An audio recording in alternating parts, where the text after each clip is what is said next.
Cet homme est Richard Trenton Chase, un tueur littéralement assoiffé de sang qui héritera du surnom le vampire de Sacramento. Il veut explorer le corps, boire son sang. Il a tué et mutilé de façon aléatoire. La plupart des tueurs en série ne frappent pas au hasard. Semer la panique. Tous les habitants du quartier étaient affolés et voulaient s'acheter des armes à feu. Et pousser la police à bout. J'étais décidé, si jamais le bébé se trouvait là, à tuer Chase. Richard Chase était-il un tueur né ou le fruit de son éducation?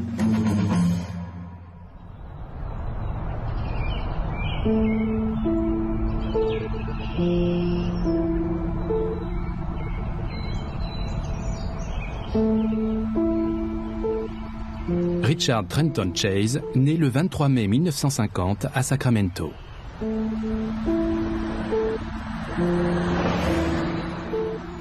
À bien des égards, il y passe une enfance ordinaire.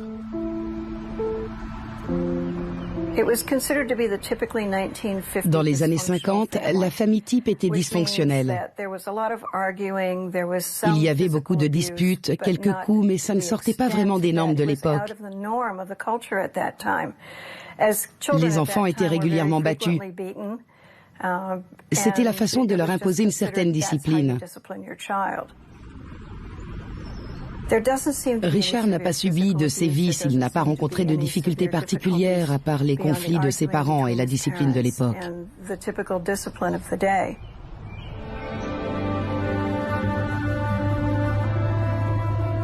Toutefois, un aspect de l'enfance de Chase laisse entrevoir un avenir sinistre. Le jeune garçon s'amuse à blesser et tuer des chats. Torturer des animaux est une expérience que la plupart des enfants vivent. En revanche, c'est un fait qui devient significatif quand il s'agit de tueurs en série, car la majorité des enfants développent une empathie pour leurs victimes. Ils se rendent compte qu'ils sont en train de lui faire du mal.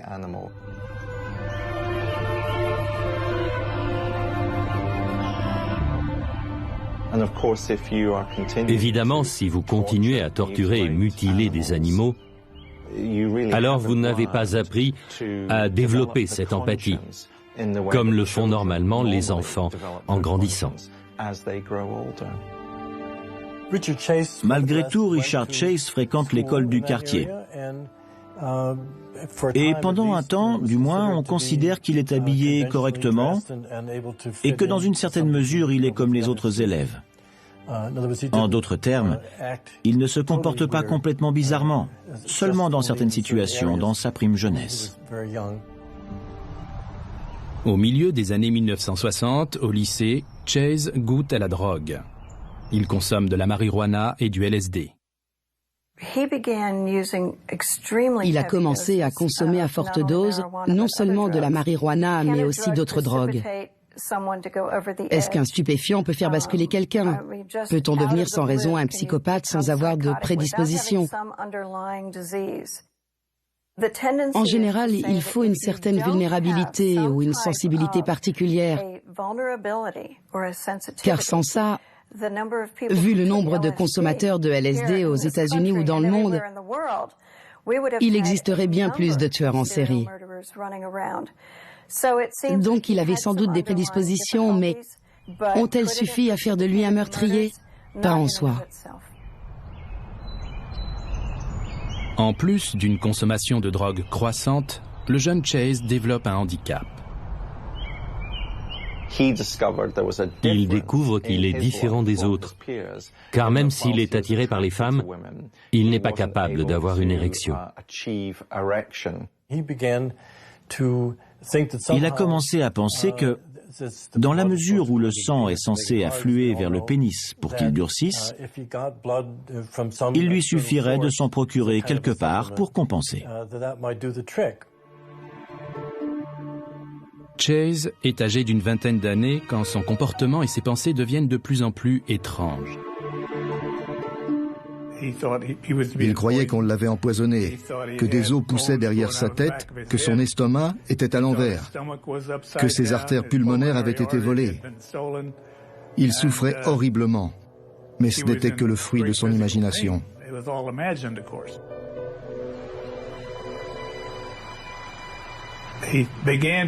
Comme il cherchait des moyens de soulager sa douleur, il a commencé à tuer de petits animaux et à utiliser leur sang et leurs organes. Chase est admis à l'hôpital psychiatrique Beverly Manor et à cause de son comportement singulier, les autres patients le surnomment Dracula.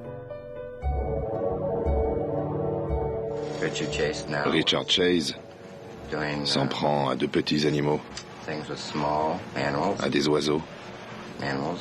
Il les tue et boit leur sang.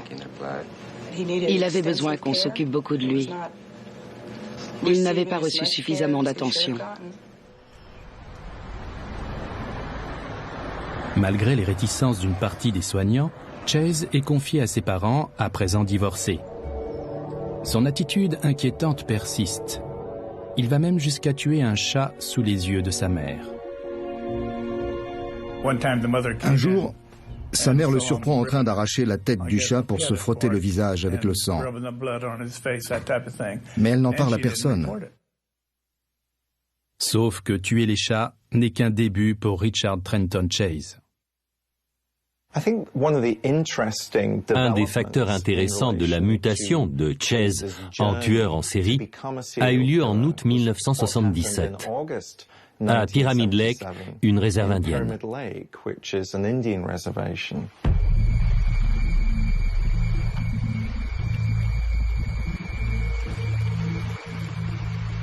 Lors d'une patrouille de routine, des agents du Bureau des Affaires indiennes remarquent un pick-up enlisé dans le sable. À l'intérieur du véhicule, ils font une horrible découverte.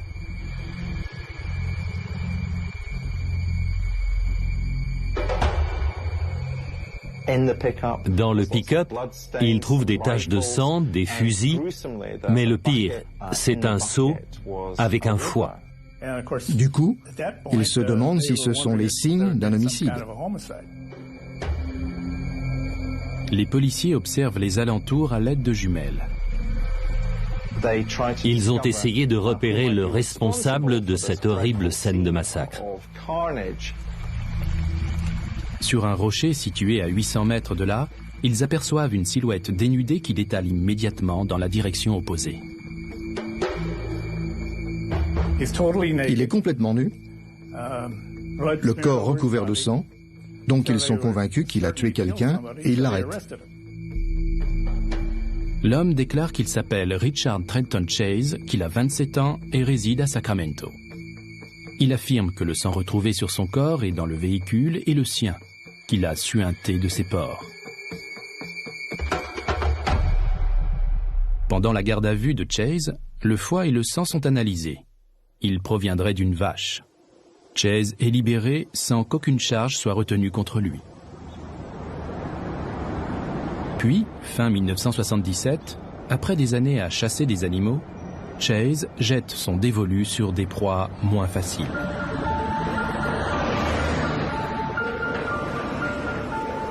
Dans une banlieue paisible de l'est de Sacramento, Ambrose Griffin, âgé de 51 ans, meurt subitement. Au départ, sa femme pense à une crise cardiaque. Mais la vérité est bien plus sordide. Le lieutenant Ray Biondi était à la tête de la brigade criminelle du bureau du shérif et responsable de l'enquête. En décembre 1977, c'était la résidence d'Ambrose Griffin. Comme vous pouvez le constater, c'est un quartier de classe moyenne très calme. Monsieur Griffin déchargeait des courses du coffre de sa voiture et marchait vers la porte d'entrée quand une voiture est passée et que quelqu'un lui a tiré dessus. Il l'a abattu dans son allée. Personne ne semblait lui en vouloir. Nous avons enquêté sur Monsieur Griffin et il n'y avait aucune raison que quelqu'un lui fasse du mal. Et les indices sont minces. Frank Davidson, un agent médico-légal, est dépêché sur les lieux. Il y avait peu de pièces à conviction sur la scène du crime. Mais le lendemain, on a retrouvé des douilles en bas de la rue. On a pensé que c'était un meurtre gratuit. Quelqu'un qui voulait se faire plaisir en faisant un carton sur une personne dans son allée. Peut-être un jeune qui tirait sur les lampadaires. Personne ne pensait que c'était quelqu'un comme Richard Chase. Le propriétaire de l'arme du crime avait tiré apparemment au hasard sur d'autres maisons du voisinage. C'est inhabituel parce que la plupart des tueurs en série tuent à main nue. En fait, c'est assez rare qu'ils utilisent une arme. Il arrive qu'ils en possèdent, mais elle ne leur sert pas à tuer. C'est ce qui rend son profil atypique. Pour la première fois, Richard Trenton Chase a tué un homme. Et l'assassinat d'Ambrose Griffin n'est que le début d'une folie meurtrière qui plongera toute la ville en état de choc.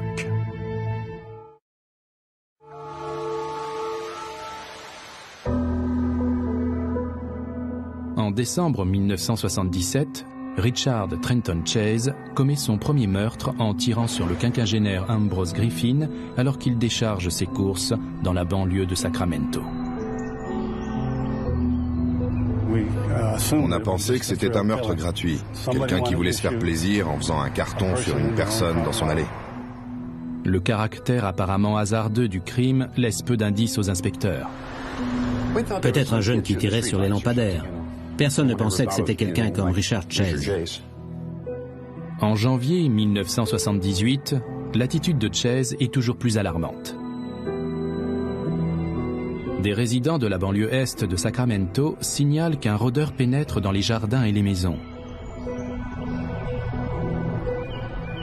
L'intrus débraillé surpris dans une maison s'enfuit. La maison est sans dessus-dessous. Chase a uriné dans un tiroir de vêtements pour bébé et déféqué dans le lit d'un enfant.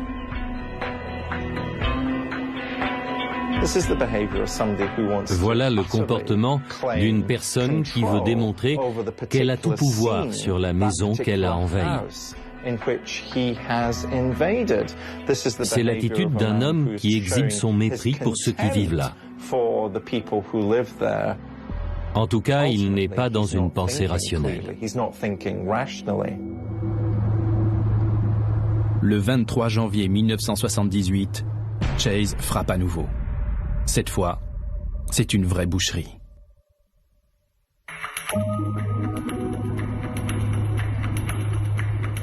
Wayne Irie, récemment nommé inspecteur, prend part à l'enquête.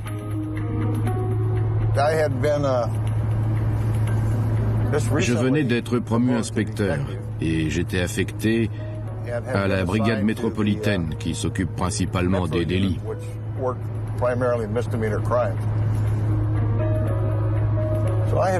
Donc j'étais inspecteur depuis 4-5 mois.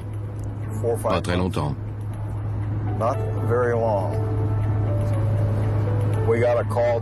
On nous a demandé de nous rendre sur le lieu d'un homicide à Tioga Way. On nous a informé que la victime avait été trouvée chez elle, apparemment tuée d'un coup de feu et éventrée à l'aide d'un couteau. Une vraie boucherie. Le chef de la brigade criminelle Ray Biondi est l'un des premiers sur les lieux. Et de rechef, il remarque une sinistre signature. La première chose qu'on a notée, c'était une cartouche inutilisée de calibre 22 dans la boîte aux lettres. Mais rien ne l'a préparé à ce qu'il attend à l'intérieur. Juste après la porte d'entrée, le sol était jonché de détritus. Il y avait une traînée de sang entre la pièce côté rue et la chambre principale. Là, sur le sol, gisait Teresa Wallin. Elle était morte, on l'avait mutilée et éventrée. Ses vêtements étaient remontés sous les bras, ses jambes écartées, sans culotte, comme s'il s'agissait d'un viol.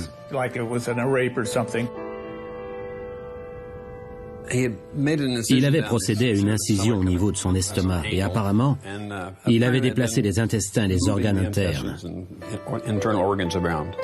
C'était un homicide atroce. Non seulement parce qu'il l'avait tuée elle, mais parce qu'elle était enceinte, donc il avait tué un bébé. J'ai trouvé un pot de yaourt usagé, un de ces pots de yaourt en papier, avec des zigzags dessus, et visiblement, il s'en était servi pour boire du sang ou faire quelque chose avec ce sang. Les agents de police n'ont jamais assisté à un spectacle aussi terrible. À ce moment-là, on s'est dit qu'il s'agissait d'un psychopathe, à cause des mutilations qu'on avait observées. J'ai vu plein de scènes de meurtre, pris beaucoup de photos, mais je n'ai jamais rien vu de tel. Et je ne suis pas le seul. C'est pas tous les jours que quelqu'un éventre une personne pour regarder ses intestins et déplacer ses organes. La scène de crime montre les signes de ce que le FBI classe depuis peu dans la rubrique des tueurs désorganisés. Il s'agissait d'un individu désorganisé qui commettait des crimes désorganisés. Des crimes dépourvus de logique qui reflétaient le manque de préparation, la colère et laissaient des indices susceptibles d'être déchiffrés par celui en charge de l'enquête.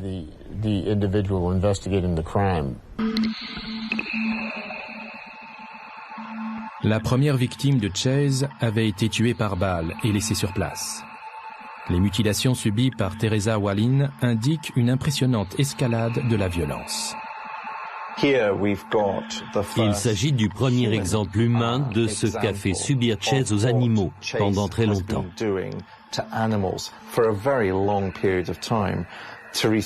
Teresa Wallin a bel et bien été mutilée. Ses organes internes ôtés, étudiés, utilisés.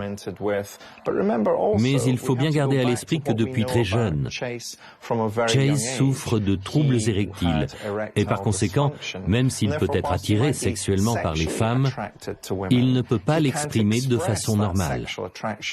Et cela se manifeste dans la façon dont il maltraite le corps de sa victime.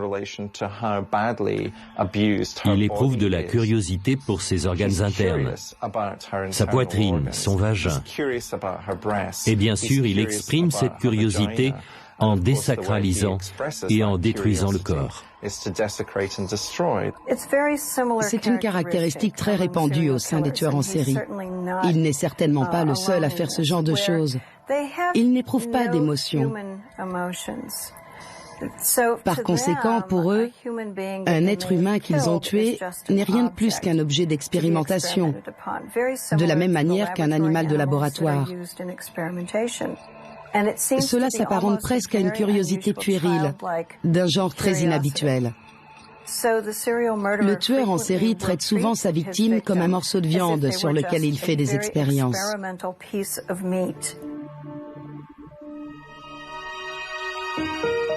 Avec un psychopathe dans la nature, les inspecteurs n'ont pas de temps à perdre. En cas d'homicide, c'est toujours la course contre la montre. Les 24 premières heures sont capitales. Et après 3 jours, c'est plus laborieux. Les pistes sont plus difficiles à suivre. Les pistes et les témoins donnent quelque chose si vous les trouvez dans les 3 premiers jours.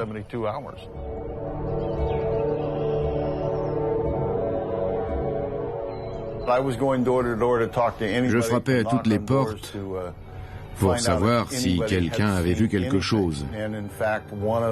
Et il se trouve qu'un voisin avait aperçu Richard Trenton Chase. On ne connaissait pas son nom à l'époque, mais il a décrit un homme blanc et les vêtements qu'il portait alors qu'il passait devant sa maison pour rejoindre celle de Teresa Wallin. La nouvelle du meurtre se répand. La peur aussi. Les journaux en ont parlé dès le lendemain. Tous les habitants du quartier étaient affolés et voulaient s'acheter des armes à feu.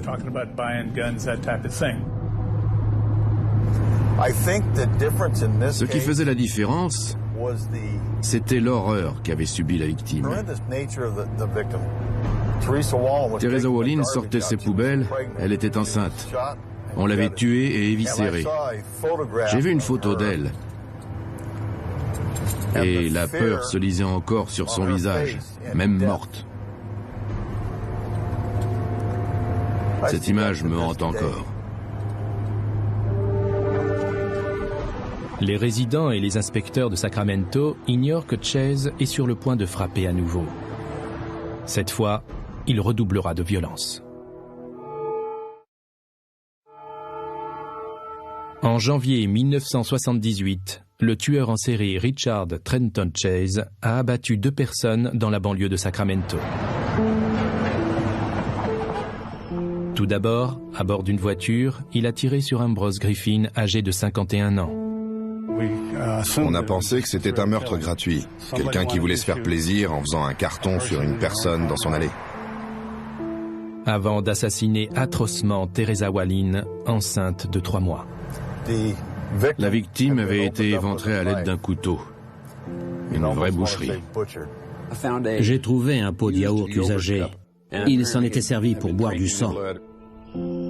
La peur s'empare des habitants et un important dispositif policier est mobilisé pour appréhender au plus vite ce mystérieux tueur avant qu'il ne recommence. Tous les habitants du quartier étaient affolés et voulaient s'acheter des armes à feu. Puis, le 27 janvier 1978, le chef de la brigade criminelle Ray Biondi apprend que 3 nouveaux cadavres ont été retrouvés.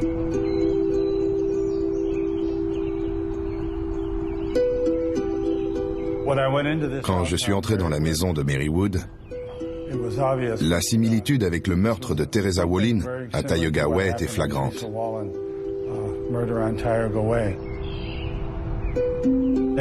Dans la pièce côté rue, Daniel Meredith avait reçu une balle en pleine tête.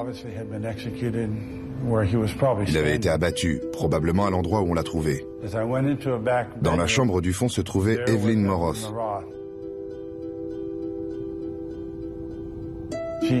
Elle avait été tuée, mutilée, sa cavité abdominale ouverte. Et je ne l'ai pas remarqué tout de suite, mais de l'autre côté du lit gisait son fils de 5 ans, lui aussi avec une balle dans la tête. La baignoire était pleine d'une eau rouge de sang. Étant donné l'état de la maison, c'était un vrai carnage. Et les cartouches de calibre 22 retrouvées, on était convaincus d'avoir affaire au même tueur. Il y avait des similitudes avec le meurtre de Tioga Way, puisque les victimes avaient été éventrées et leurs organes enlevés, du moins certains. Le sang a été également recueilli, mais il a été établi que la femme avait été sodomisée cette fois-ci. Plus jeune, Chase avait des troubles sexuels. Mais quelque chose a changé.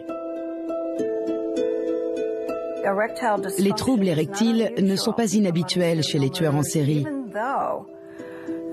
même s'ils sont très fréquemment capables d'avoir des rapports avec leur victime une fois qu'elle est morte. Certains tueurs en série se focalisent sur l'acte, d'autres sur le processus. Par focalisation sur l'acte, je veux dire que le tueur comble son besoin psychologique de tuer tout simplement grâce à la mort de sa victime. Le tueur ne touchera pas au cadavre parce qu'il a eu ce qu'il voulait. En revanche, un tueur en série focalisé sur le processus voudra passer du temps avec la dépouille de sa victime. Et effectivement, c'est ce qu'a fait Chase avec Teresa Wallin et Evelyn Moroth. Il veut explorer le corps, boire son sang, l'utiliser à des fins sexuelles. Et plus il peut rester près de sa victime, plus il est capable de faire perdurer un sentiment d'assouvissement sexuel.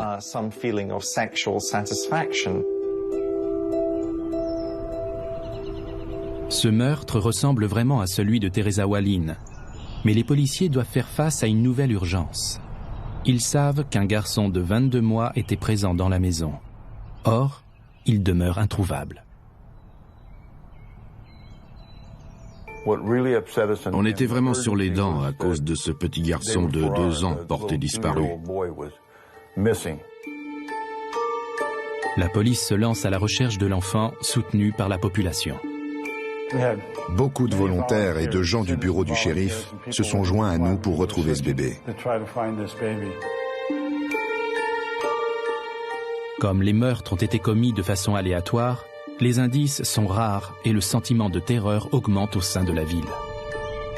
Personne ne savait qui serait le prochain innocent tué et mutilé chez lui. La plupart des tueurs en série ne frappent pas au hasard. Ils obéissent à un schéma.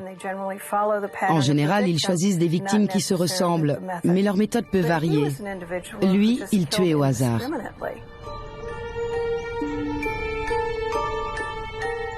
La police interroge les habitants du quartier et parvient à un résultat.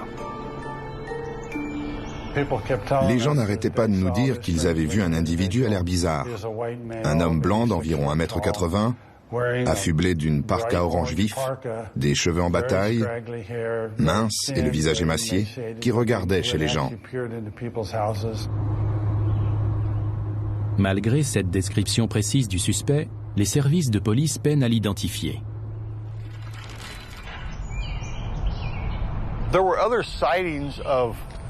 Les hommes blancs, d'une vingtaine d'années, aux cheveux longs, ça courait les rues à l'époque.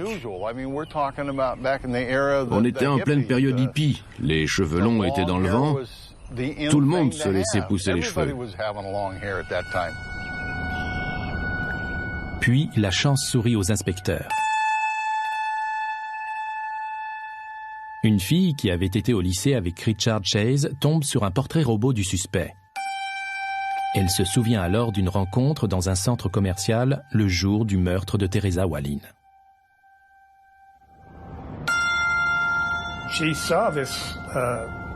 Elle a aperçu une personne très sale, aux cheveux longs, les vêtements tout tachés et le regard vide. Un type bizarre en somme. Le problème, c'est qu'elle avait beau avoir étudié avec lui au lycée, elle ne l'a pas reconnu. Il s'est approché d'elle, mais elle était un peu effrayée, évidemment, à cause de son apparence. Là, il lui a demandé si elle se souvenait d'un gars qui s'était tué à moto à l'époque du lycée. Elle lui a dit « Qui êtes-vous » et il a répondu « Rick Chase ». Il l'a agressée verbalement, si bien qu'elle a sauté dans sa voiture et qu'elle est partie. Elle n'y a plus pensé jusqu'au moment où elle a vu le portrait quelques jours plus tard. L'inspecteur Wayne Irie interroge ce témoin. Elle a décrit sa veste, une parka d'hiver orange, la même veste mentionnée par l'homme qui l'avait vue se diriger vers la demeure de Teresa Wallin. Et ensuite, Nancy Holden m'a dit qu'elle pensait avoir vu du sang sur ses mains. Le dossier de Chase fait état de ses précédents démêlés avec la justice et de l'incident de Pyramid Lake. Il contient également une adresse. L'émoi est palpable, alors que les agents des forces de l'ordre partent appréhender l'homme soupçonné de 5 meurtres et de l'enlèvement d'un garçon de 22 mois.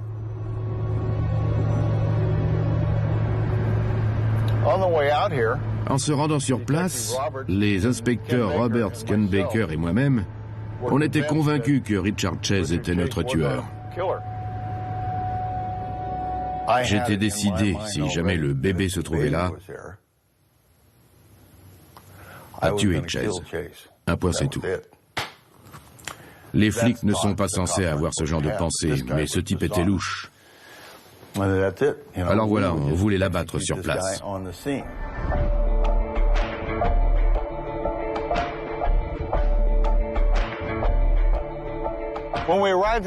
Quand on est arrivé à la résidence, on s'est garé dans ce parking et on a pris contact avec la gérante.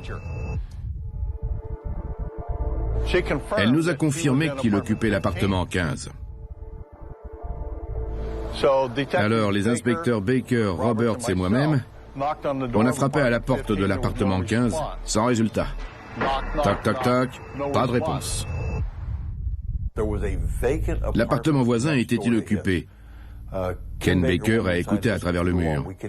Quelque chose bougeait à l'intérieur. À ce moment-là, on n'avait pas de motion rogatoire, ni de mandat d'arrêt. Alors j'ai envoyé Bill Roberts chez la gérante pour qu'il appelle Ray Biondi, notre supérieur, et qu'il lui demande conseil. On était des bleus. En attendant la réponse de leur supérieur, les inspecteurs se postent un peu plus loin. Le silence soudain conduit Chase à penser qu'ils ont abandonné. Chase pensait vraiment qu'on était parti. Il est sorti avec un carton plein de haillons. Il m'a vu et il a commencé à s'enfuir. Il lance un regard par-dessus son épaule alors que je le poursuis. Et il arrive à hauteur de l'appartement 14. L'inspecteur Baker, qui se tenait là, le frappe à la tête. Ken l'a fait tomber et on lui a tous sauté dessus pour l'immobiliser. Irie et ses collègues sont engagés dans une violente bagarre avec un homme qui a tué, mutilé et qui est armé. Son pistolet était rangé sous sa veste, contre sa poitrine. J'ai sorti mon arme de service, je l'ai collée sur sa tempe et je lui ai ordonné d'arrêter de se débattre, sans quoi j'allais tirer. Il n'a pas obéi, et c'est là que j'ai compris que je n'étais pas comme lui. Même si je croyais au bien fondé de lui tirer dessus, que c'était justifié, j'étais incapable de le tuer. J'aurais eu tort de le faire. Parce que tous, flics compris, on n'est pas comme lui. C'est un tueur de sang-froid, pas nous. Les inspecteurs parviennent finalement à maîtriser le suspect en évitant tout coup de feu. Pendant que Chase est conduit en garde à vue, il pénètre dans l'appartement 15 à la recherche du bébé disparu, David Ferreira. Quasiment tout l'appartement était recouvert de sang. Le canapé était couvert de sang, le comptoir de la cuisine, le lavabo, le tapis. Il y avait de drôles de substances dans des pots dans son frigo. Dans un mixeur, on a retrouvé des organes d'animaux ou humains, apparemment mixés avec du soda. Mais le petit garçon n'est pas là. Le 28 janvier 1978, le tueur en série Richard Trenton Chase est appréhendé alors qu'il fuit son appartement à Sacramento. Il est soupçonné d'avoir assassiné et atrocement mutilé 5 personnes et enlevé David Ferreira, âgé de 22 mois. La fouille de son appartement apporte des preuves de sa culpabilité. Le canapé était couvert de sang, le comptoir de la cuisine, le lavabo. Dans un mixeur, on a retrouvé des organes d'animaux ou humains. Mais aucune trace de l'enfant disparu. Comme il a procédé à l'arrestation, Wayne Irie a l'occasion d'interroger Chase en premier. Pendant l'interrogatoire, il a admis avoir tué des chiens. J'ai essayé tous les trucs, mais impossible de lui faire avouer le meurtre d'humains. À un moment, je me suis tourné pour attraper d'autres photos. Et quand je me suis retourné, la tête de Chase était juste là, à côté de mon épaule. J'étais surpris. Quand je me suis retourné, j'ai crié « Qu'est-ce que vous faites ?» Il était tout penaud. Et avec l'expérience maintenant, je pense que si j'avais passé mon bras autour de son épaule, il se serait mis à pleurer et il aurait tout avoué. J'en suis persuadé. Irie n'obtient aucun aveu ni aucun renseignement relatif à David Ferreira. L'avocat général Ronald Tochterman fait partie de ceux qui interrogent le suspect par la suite. Certaines de ses réponses suggéraient qu'il était en proie à un délire. Des gens le traquaient. Les nazis et les Italiens revenaient fréquemment dans ses propos. Quand il a su qu'il pouvait demander un avocat, il l'a fait. Et je suis intervenu en disant, théoriquement, il a le droit de ne pas répondre. Nous sommes censés mettre fin à l'interrogatoire, mais je vais persister parce que le garçon reste introuvable. On ne savait pas où il se trouvait. Alors j'ai continué à poser des questions, mais il ne reconnaissait aucun fait. Il n'était pas du tout coopératif. Il s'écoule 2 mois avant que l'enfant ne soit découvert.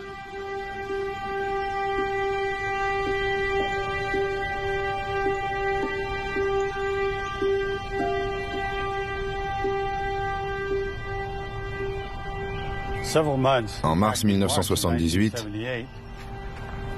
on a trouvé où était David Ferreira. Il se trouve que le concierge de cette église avait découvert son corps dans une boîte en carton, avec les poubelles, entre les bâtiments. Le corps était en pleine décomposition. Il avait été décapité, mais sa dépouille et ses vêtements étaient entassés dans ce carton.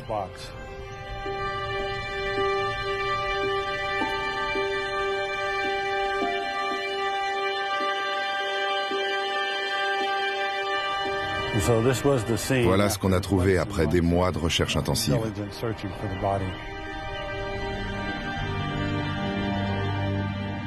Richard Trenton Chase a ôté la vie à 6 personnes. En 1978, il est jugé pour ses crimes. L'avocat de la défense, Faris Alami, plaide la folie.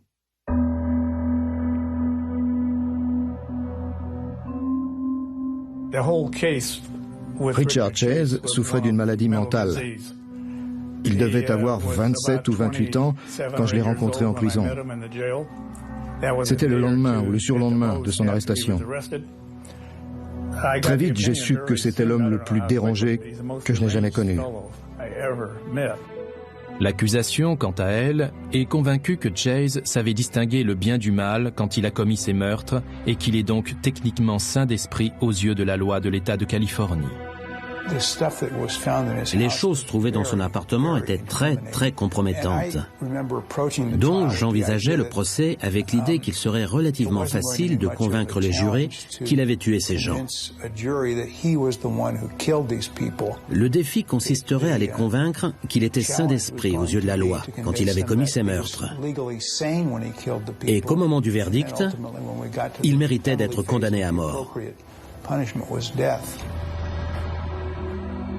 À la barre, Chase admet qu'il a bu le sang de ses victimes et qu'il a décapité le jeune garçon pour en obtenir plus.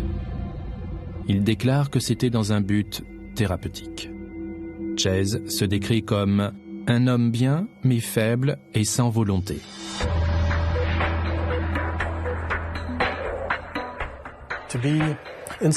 La démence signifie qu'on ne se rend pas compte de ses actes, qu'on ne comprend pas pourquoi il y a crime, qu'on ne sait pas distinguer le bien du mal.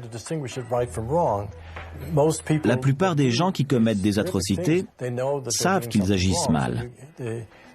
L'opinion publique pense qu'il faut être fou pour ça, mais pas du tout. Ils sont peut-être cruels, mais pas fous. Il a tout fait pour cacher ses crimes, pour éviter que la police ne le retrouve. Et il a nié les meurtres lors de ses interrogatoires, ce qui laisse à penser qu'il savait qu'il avait mal agi. Et beaucoup d'autres éléments allaient également dans ce sens. Il a fait beaucoup de choses dont l'accusation vous parlera qui prouvent qu'il était capable de raisonner. Il emportait des gants en caoutchouc pour se protéger. Mais en revanche, il ne se lavait pas. Les gens l'ont toujours vu couvert de sang, les cheveux longs, en train d'errer dans les jardins. Il n'essayait pas de dissimuler son apparence. Tout ça contredit la théorie de l'acte raisonné. Le jury pensera-t-il qu'il était sous l'emprise de la folie ? Pour lui, c'est une question de vie ou de mort. En mai 1979, le verdict est prononcé. Dans 10 jours, Richard Chase sera conduit dans la prison de Saint-Quentin et incarcéré dans le couloir de la mort. Richard Trenton Chase est déclaré coupable d'homicide volontaire et condamné à mort.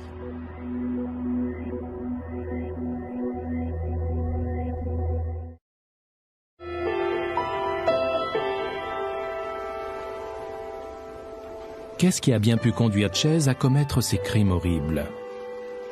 Était-il un tueur né? Ou est-ce la vie qui a fait de lui ce qu'il est devenu? Il a été battu par son père à coups de ceinture, mais c'était justement à cause de son comportement cruel. Il faut admettre que ça ne rend pas forcément les gens déments.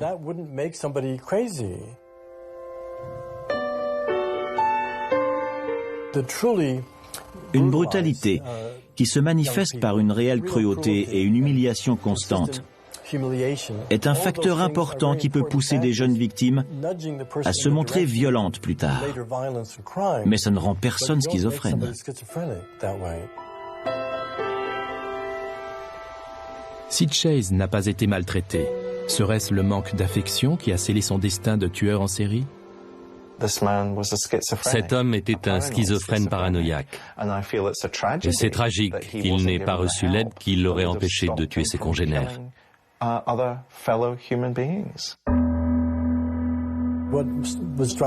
Il y a quelque chose qui m'a choqué chez sa mère.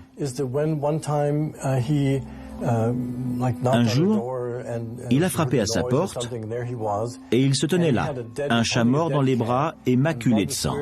Et elle n'a absolument rien fait. Une fois que vous commencez à torturer des animaux régulièrement, vous apprenez simplement que vous en êtes capable. Vous devenez immunisé à la douleur que vous infligez. Vous êtes complètement désensibilisé. Par conséquent, vous vous socialisez en imaginant que votre comportement est normal. Dès lors, il suffit de peu de choses pour se sentir capable d'adopter le même comportement, non plus avec des animaux, mais avec des humains. On peut essayer de comprendre le parcours de Chase du point de vue médical. Chase souffrait de schizophrénie et il avait fait une grave dépression pendant son adolescence parce que les psychotropes et les drogues hallucinogènes avaient aggravé ses prédispositions génétiques. Aucun être humain ne peut lutter contre son patrimoine génétique, ni contre l'environnement dans lequel il évolue. Est-ce qu'il est le résultat d'une mutation génétique latente, activée par son histoire familiale, la consommation de drogue, ses déceptions amoureuses? Il est très probablement né tueur, mais on ne connaît pas les facteurs qui sont venus activer ses prédispositions au moment de l'adolescence, quand le cerveau change. Nous n'avons pas encore la réponse à cette question.